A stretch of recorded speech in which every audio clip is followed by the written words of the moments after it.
Hello guys, कैसे हैं आप। चलिए आज का जो टॉपिक है वो स्टार्ट करते हैं। दिल्ली सल्तनत। दिल्ली सल्तनत एक बहुत इंपॉर्टेंट टॉपिक है। इसके ऊपर बहुत सारे एग्ज़ाम्स में क्वेश्चंस भी बनते रहते हैं, चाहे वो आपका रेलवे हो। अब खासकर एनटीपीसी के लिए बहुत इंपॉर्टेंट है क्योंकि मिडिवल इंडिया से लगभग इंडियन हिस्ट्री से बहुत सारे क्वेश्चंस बनते रहते हैं। ठीक है, इसके अलावा ये आपका एसएससी के एग्ज़ाम्स में, पीएससी के एग्ज़ाम्स में, सी टेट हो गया, सीजी टेट हो गया और इसके अलावा एमपी टेट हो गया। बहुत सारे एग्ज़ाम्स में दिल्ली सल्तनत से क्वेश्चंस बनते रहते हैं। यहीं से हम मिडिवल इंडिया की शुरुआत मानते हैं, मतलब मध्यकालीन भारत यहाँ से शुरू हो जाता है। ठीक है, तो दिल्ली सल्तनत से स्टार्ट करते हैं। तो ये समझ लेते हैं कि दिल्ली सल्तनत को दिल्ली सल्तनत क्यों कहते हैं। ध्यान से समझिए, हम थोड़ा सा बैकग्राउंड में जाएंगे और एक स्टोरी को समझेंगे। देखिए 1175 में, लगभग 1175 में, ठीक है, मोहम्मद गौरी भारत पे आक्रमण किया था। ठीक है, और उसने गुजरात के कई राजाओं से लड़ाई की। इसके बाद में उसने राजस्थान के राजाओं से लड़ाई की। मोहम्मद गौरी जब जीत नहीं रहा था, ठीक है, तो उसे एक बहाना मिला, उसे एक मौका मिला। किसके थ्रू? वो मिला था जयचंद के थ्रू। ठीक है, पृथ्वीराज चौहान, जो सभी लोग जानते हैं कि हमारे पृथ्वीराज जो चौहान थे, उन्होंने जयचंद की पुत्री संयोगिता से प्रेम कर लिया। ठीक है, अब इन दोनों के बीच में प्रेम व्यवहार था। तो जब इन दोनों के बीच में प्रेम था तो ये बात पसंद नहीं थी किसको? जयचंद को। जयचंद बहुत चिढ़ता था पृथ्वीराज चौहान से।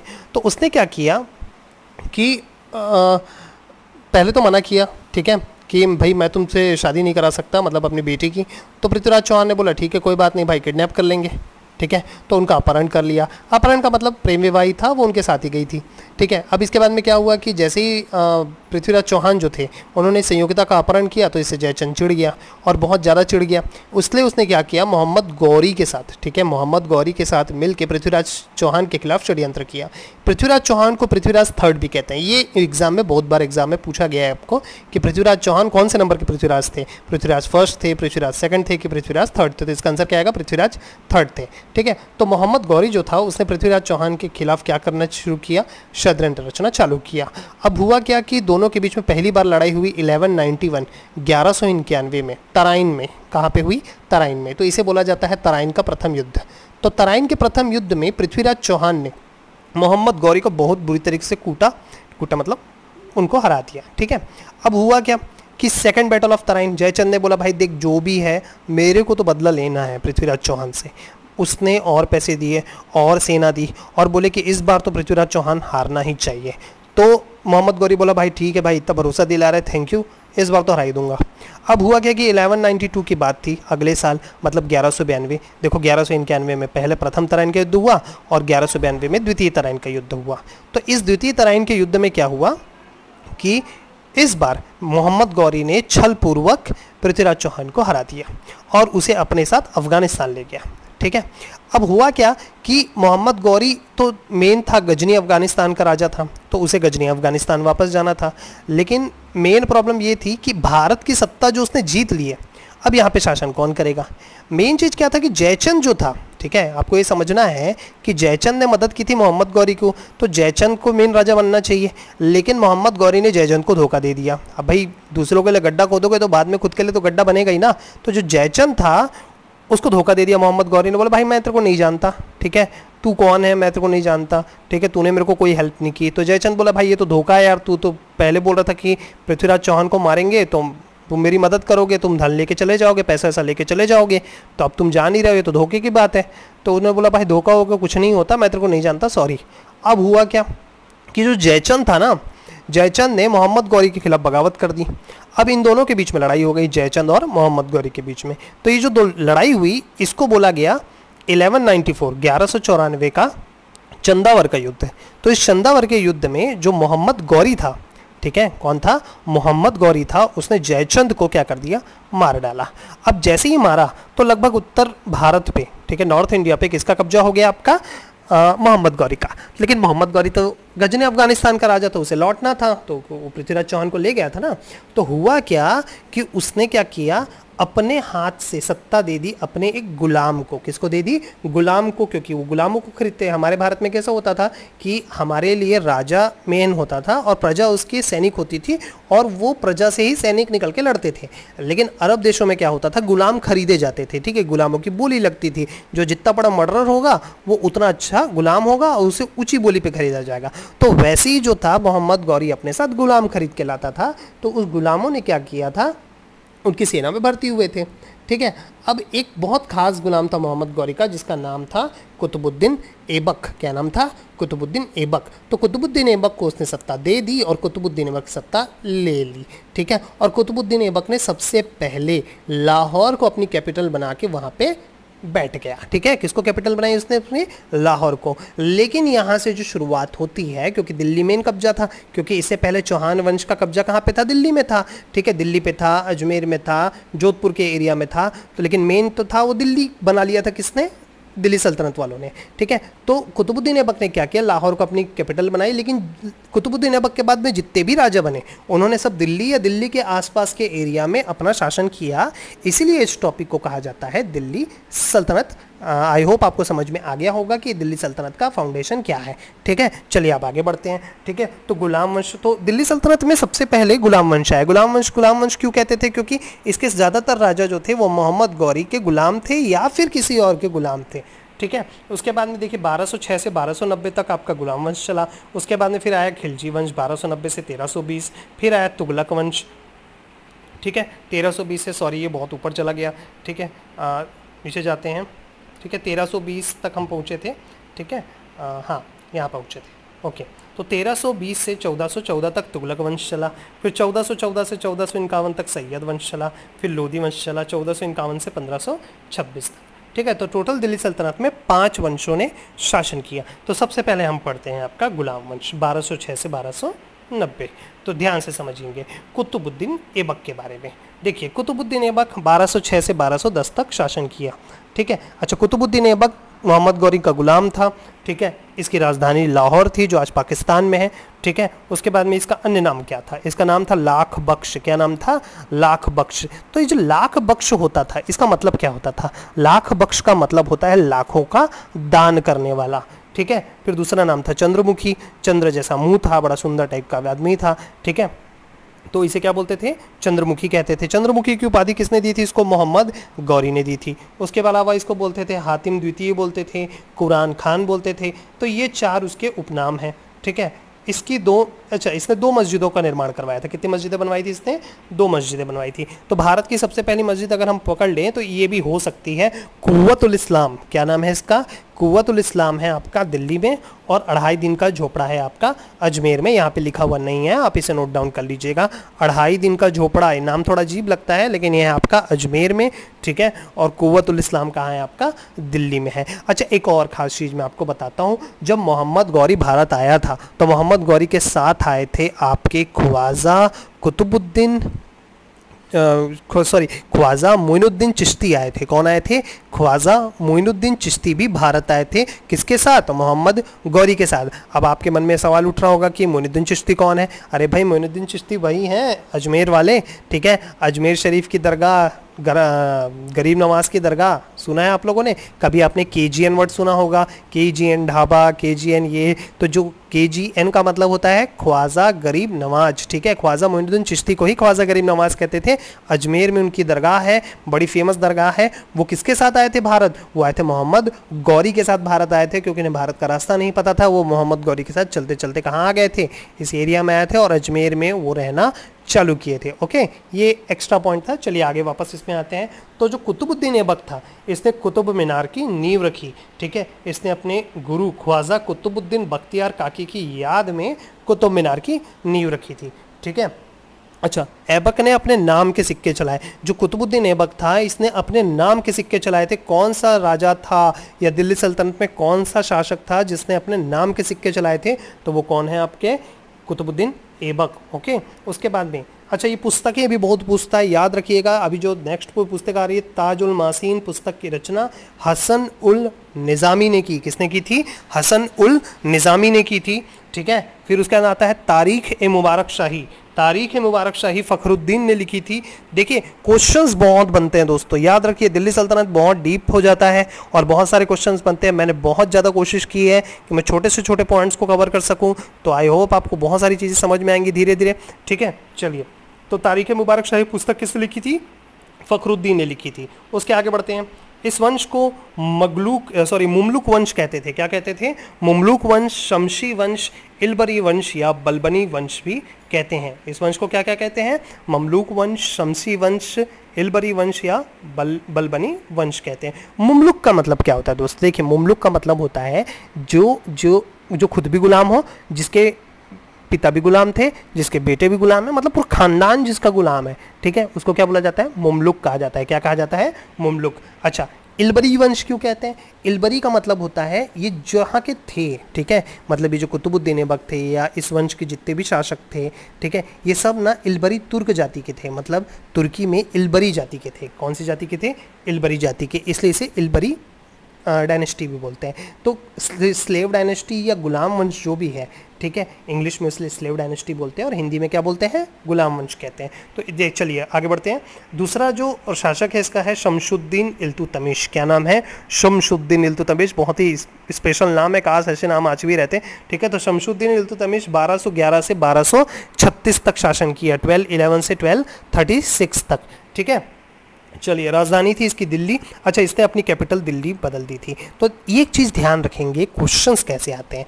देखिए, लाहौर से शासन करने वाला पहला दिल्ली सल्तनत का राजा कौन था या सुल्तान कौन था? तो कुतुबुद्दीन ऐबक था। दिल्ली का सुल्तान, दिल्ली का पहला सुल्तान, कंफ्यूजन बहुत होता है दोस्तों।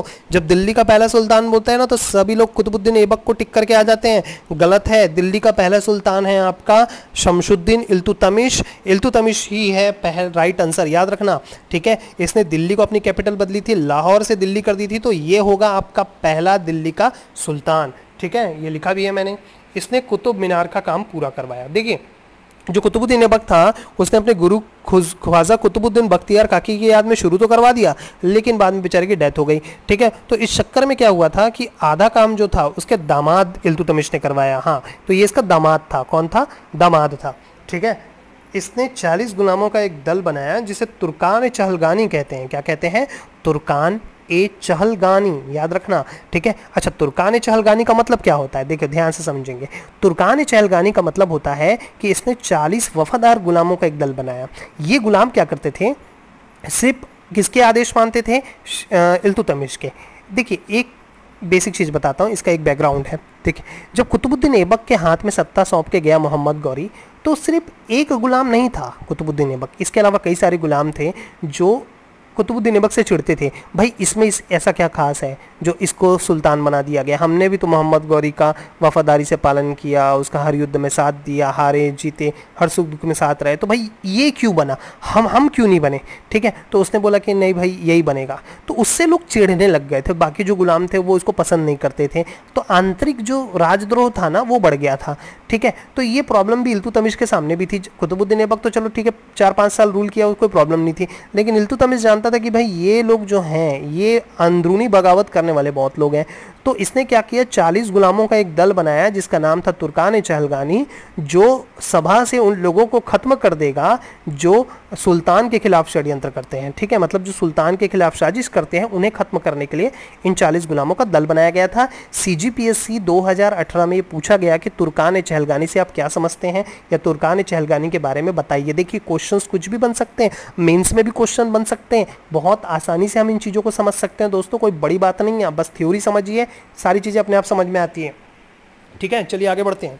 ठीक है, इसने चांदी के सिक्के टका और तांबे के सिक्के जीतल चलवाए। मतलब इसने एक चांदी का सिक्का चलाया था जिसका नाम उसने टका रखा था, और तांबे के सिक्कों का नाम क्या रखा था? इसने जीतल रखा था। अच्छा, तबाकत नासिरी, फिर पुस्तक का नाम आ गया। तबाकत नासिरी पुस्तक की रचना मिनहाज उस सिराज ने की। किसने की थी? मिनहाज उस सिराज ने की थी। ठीक, इसे भारत में मकबरा निर्माण का पिता कहते हैं। इसने दिल्ली में सुल्तान गढ़ी बनवाई। अच्छा, इसे ही मकबरा निर्माण का पिता कहते हैं। भारत में इससे पहले कभी कोई मकबरे नहीं होते थे। मकबरा नाम का पहला चीज किसने बनवाया था? इल्तुतमिश ने बनवाया था। इसके बेटे की जब डेथ हुई थी, किसके? इल्तुतमिश के, तो इसने कुतुब मीनार के पास में ही एक सुल्तान गढ़ी नाम का मकबरा बनवाया था और ये भारत का सबसे पहला मकबरा है। ये क्वेश्चन जरूर आता है, याद रखना। चलिए एक और चीज़ मैं आपको डिस्कस करते हैं, इसके ऊपर में क्या डिस्कशन है, ध्यान से समझिएगा। देखिए जब भारत में, ठीक है, जब भारत में ये तुर्की आए, ये सिर्फ तुर्की थे ना, तुर्की मतलब तुर्की से थे तो इन्हें तुर्की कहा जाता है, ठीक है। तो जब ये लोग आए भारत में, ठीक है, तो भारत के जो कारीगर होते थे, जो बिल्डिंग बनाते थे, भवन निर्माण करते थे, तो उनकी कला अलग होती थी और तुर्कियों की कला अलग थी।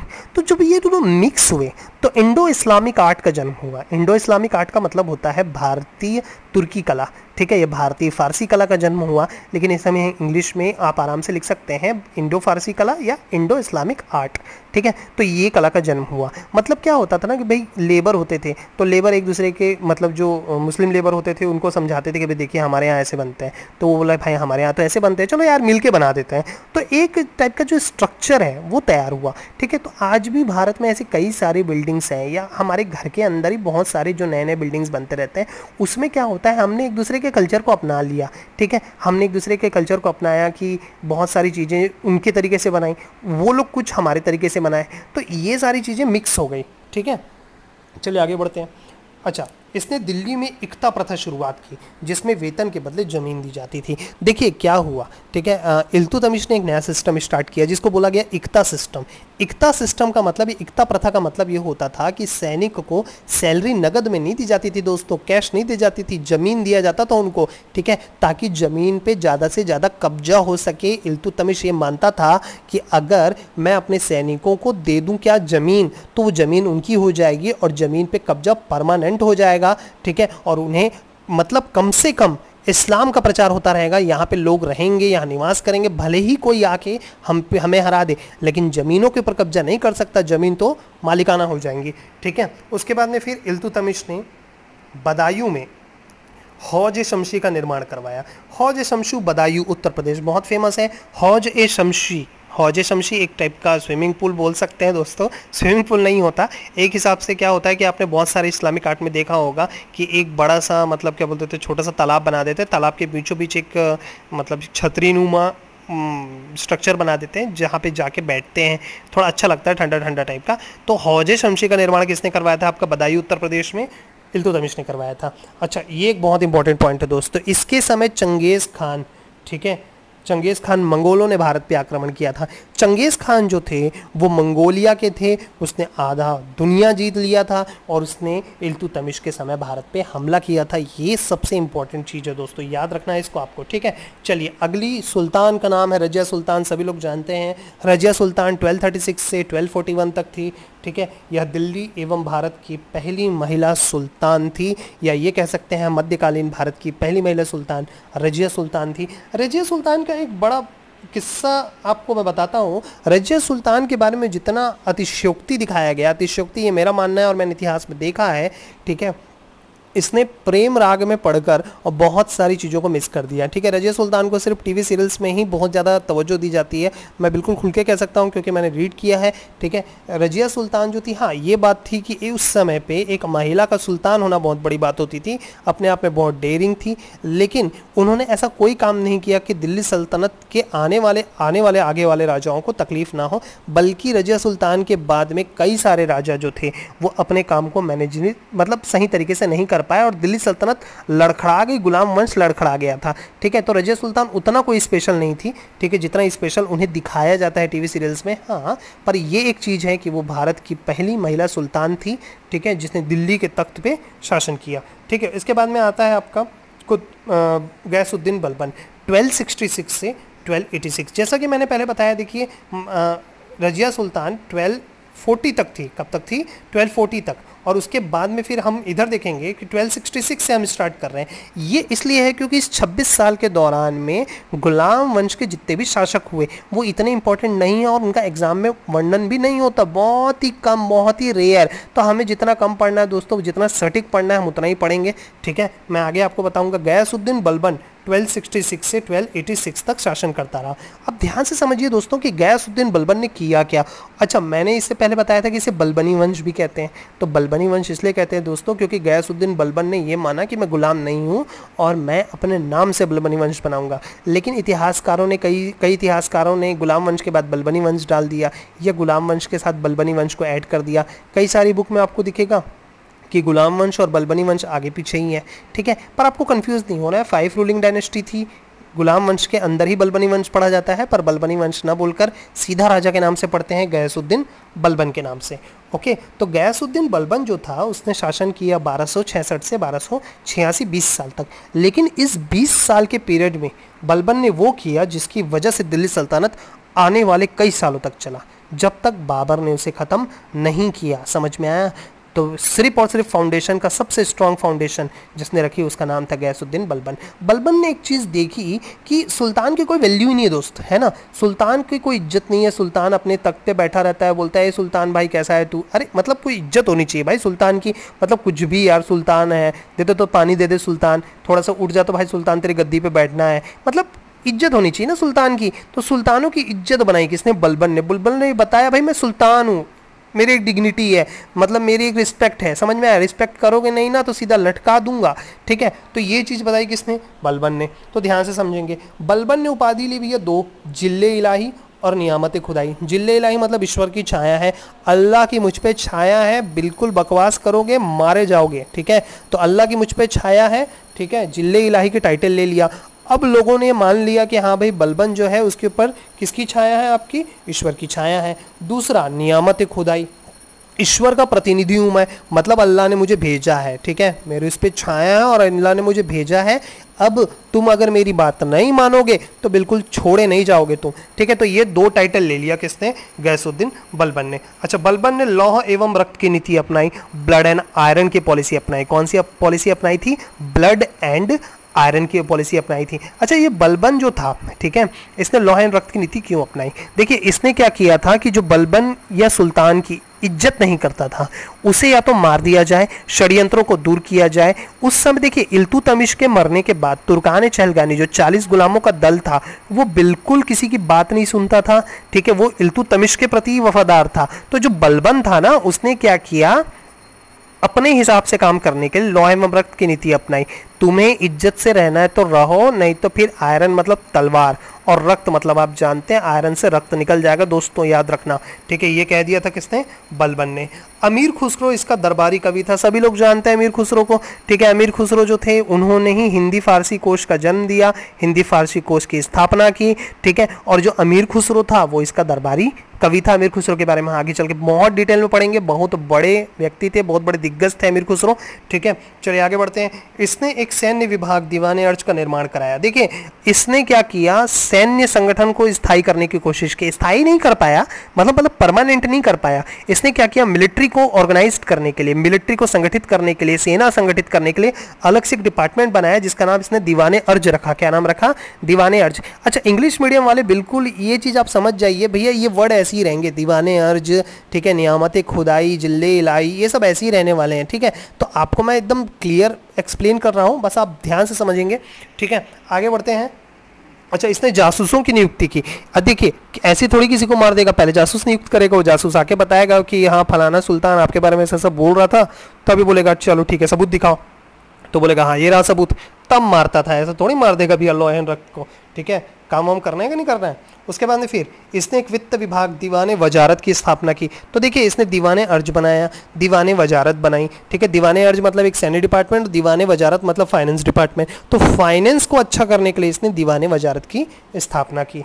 अच्छा, बलबन ने नौरोज त्यौहार, ठीक है, ईरान का नव वर्ष की शुरुआत की। नौरोज फेस्टिवल, नौरोज 9 दिन वाले नवरोज फेस्टिवल की शुरुआत की थी किसने? बलबन ने। बलबन ने ये बोला भैया गाना वाना बजाना करो कोर्ट में, मतलब दरबार में खाली पीली बैठने से क्या मतलब। तो हर ईरान के नए साल में इसने नौरोज फेस्टिवल चालू किया। नौरोज फेस्टिवल में लोग गाते थे, झूमते थे, दरबार में भी सिंगिंग कॉम्पिटिशन, ये सारी चीज़ें होती रहती थी। तो बलबन ने बोला कि भाई थोड़ा स्ट्रिक्टनेस के साथ साथ में थोड़ा सा लिबरल होना जरूरी है, तभी जनता पे शासन किया जा सकता है।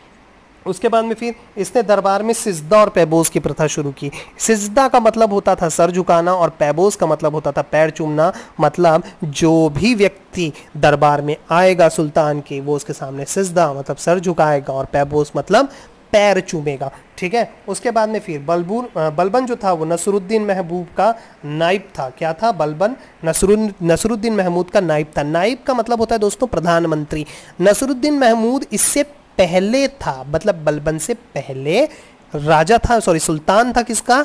गुलाम वंश का, मतलब स्लेव डायनेस्टी का सुल्तान था। तो इसको सुल्तान बनाया किसने था? बलबन ने ही बनाया था और खुद उसका प्रधानमंत्री बन गया था, ताकि वो समझ सके कि दिल्ली सल्तनत को कंट्रोल कैसे करना है। ठीक है। उसके बाद में बलबन ने तुर्कान चहलगानी को समाप्त कर दिया। बलबन ने, जो आपका इल्तुतमिश ने तुर्कान चहलगानी बनाई थी ना 40 गुलामों का दल, मैंने थोड़ी देर पहले बताया, उसी को ही खत्म कर दिया था। किसने? बलबन ने।